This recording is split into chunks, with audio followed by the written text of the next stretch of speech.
লালা রাজপথ রায় একজন ভারতীয় স্বাধীনতা সংগ্রামী। তিনি পাঞ্জাবি কেসরি নামেও পরিচিত। তিনি পাঞ্জাব ন্যাশনাল ব্যাংক ও লক্ষ্মী বীমা কোম্পানি স্থাপন করেন। তিনি ভারতীয় জাতীয় কংগ্রেসের চরমপন্থী লাল বাল পাল নামের একজন অন্যতম নেতা।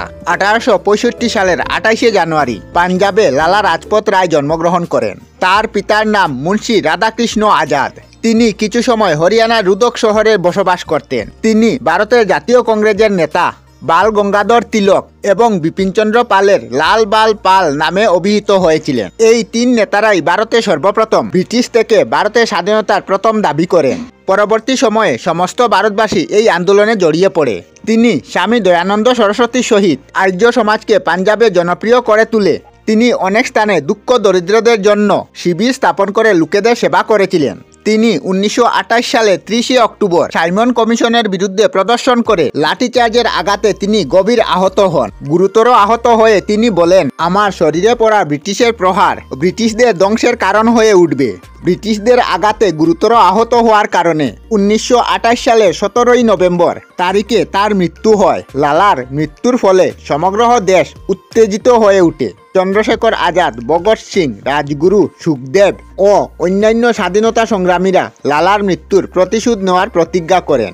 1928 সালের 17ই ডিসেম্বর তারিখে ওই স্বাধীনতা সংগ্রামীরা লালার মৃত্যুর প্রতিশোধে ব্রিটিশ পুলিশ অফিসার সানগ্রাসকে গুলি করে হত্যা করেন। সানগ্রাসের হত্যার জন্য রাজগুরু, সুখদেব, ভগৎ সিংকে ব্রিটিশ সরকার ফাঁসি দেন। এইভাবে ভারতীয় রাজনীতিতে এক নতুন স্পন্দন সৃষ্টি হয়। লালা রাজপথ রায় মধ্যযুগের বীর শিবাজী ও ভগবান শ্রীকৃষ্ণের জীবনী রচনা করেন। তিনি একজন মহান ব্যক্তি ছিলেন। 1976 সালে তিনি উকালতি শুরু করেন। সেখানে তিনি থিনানন্দ বিদ্যালয়ের প্রতিষ্ঠা করেন। গান্ধী ও নেহেরুর আগে লালা রাজপথ রায় ভারতের জাতীয় কংগ্রেসে 1900 সালের স্টেশন জাতীয়ত আত্মনির্ভরতার উপর যোগ দেন।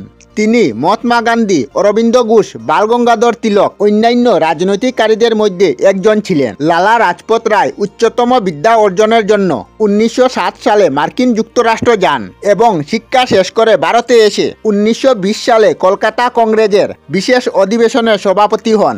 এই অধিবেশনের বিশেষ উদ্দেশ্য হল ব্রিটিশ শাসনের বিরুদ্ধে লড়াইয়ের প্রতি ভারতীয়দের আগ্রহ করা। তিনি একজন সুপরিচিত লেখকও ছিলেন।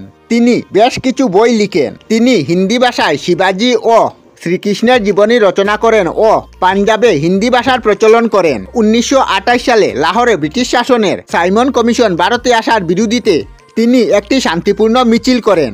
ইংরেজ সরকার লাঠিচার্জের অর্ডার দেয় এবং দুর্ভাগ্যক্রমে লালা রাজপথ রায়ের বুকে লাঠির আঘাত লাগে ও এই আঘাতের ফলে লালা রাজপথ রায়ের মৃত্যু হয়।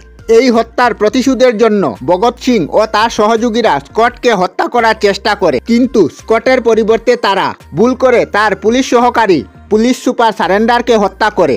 লালা রাজপথ রায় চরমপন্থী জাতীয়তাবাদের স্তম্ভ হিসাবে গণ্য করা হয়। তার সম্মানে অনেক বিশ্ববিদ্যালয় ও হাসপাতাল নির্মাণ করা হয়েছিল। আমরা আমাদের চ্যানেলে সব ধরনের ভিডিও আপলোড করি, যেমন ব্লগ, নিউজ, কুকিং ভিডিও, ধার্মিক আলোচনা ইত্যাদি। যদি আপনারা এই ধরনের ভিডিও দেখতে পছন্দ করেন তাহলে এই চ্যানেলটি নিশ্চয়ই সাবস্ক্রাইব করবেন। আমি আপনাদের সাথে বিদায়ক না, আজকের মতো বিদায় নিলাম। আর ভিডিওটি ভালো লাগে লাইক, শেয়ার ও কমেন্ট করবেন। ভিডিওটি সম্পূর্ণ দেখার জন্য অশেষ ধন্যবাদ।